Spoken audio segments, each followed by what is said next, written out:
the Vatican is saying that former Pope Benedict is, quote, absolutely lucid and conscious, end quote. They're also saying that he slept well, but that his condition remains serious. So joining me to talk more about Pope Benedict is Dr. Ulrick Layner, a professor of theology at the University of Notre Dame. Thank you for being here this morning. We're happy that you're joining us. Good morning. Thank you for the invitation. Of course. So can you tell us more about former Pope Benedict's life and his legacy? He resigned back in 2013, as we know, and he was the first pope in 600 years to take that step. So why was that? Well, he resigned at an age that, most of us probably would want to be retired at 85.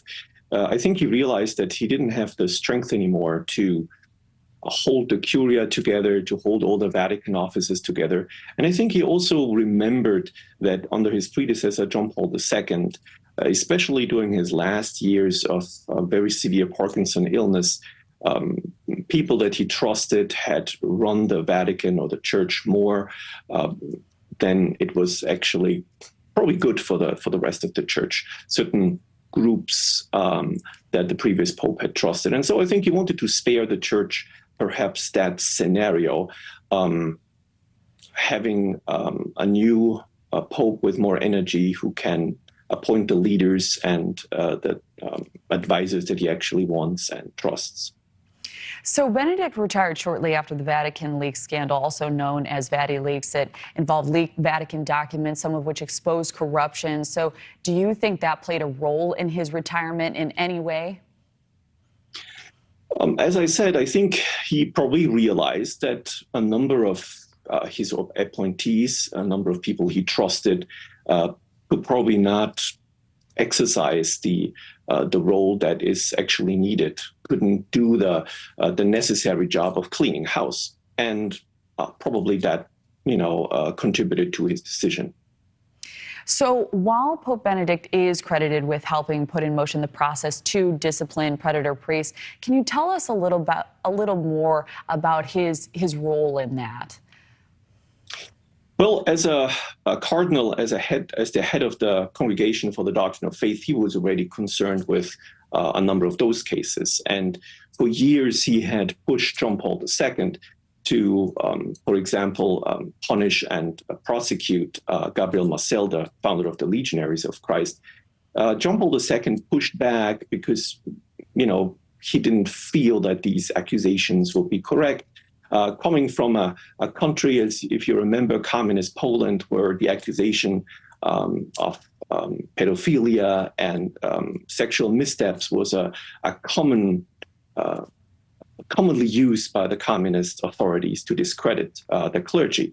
However, once he became Pope, he very strictly and swiftly took steps, for example, against Marcial and against others. He was the one who also put Cardinal McCarrick under restrictions and tried to address, as the first Pope in history, really the abuse crisis.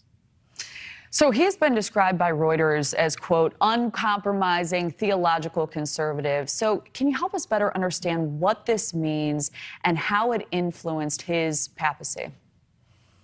Yeah, it's amusing to hear that, because when Benedict received his second doctorate, one of the Munich professors, Michael Schmaus, actually didn't want to pass him in the exam, didn't want to pass his dissertation because he considered it dangerous modernism, dangerous progressive ideas would be in this book by Joseph Ratzinger.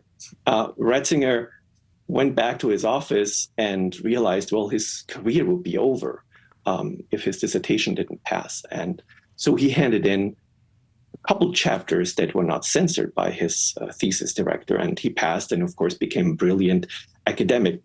So I think one has to really look carefully at his career as a theologian. The label conservative, I think, is not very helpful. He has been always a man of his own, a man who was faithful.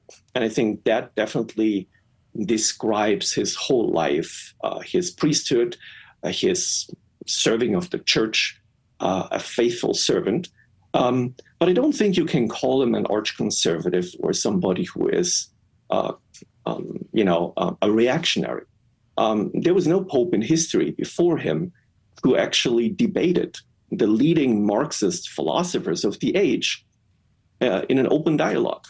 Cardinal Ratzinger did that with Jürgen Habermas, the last remaining German, left philosopher of our days. There was no other pope who actively engaged with secular thinkers like he did. There was no other pope in history who actually reached out to the Islamic world trying to come to terms in a dialogue. Well, he leaves. So I think we have to come to a more differentiated picture, and Reuters and other news media, of course, are picking up things probably from Wikipedia and other sources. It would be good to actually read the guy before one has his judgment. I've been reading him with undergraduate students who have no exposure to Catholicism, and they are surprised by this man.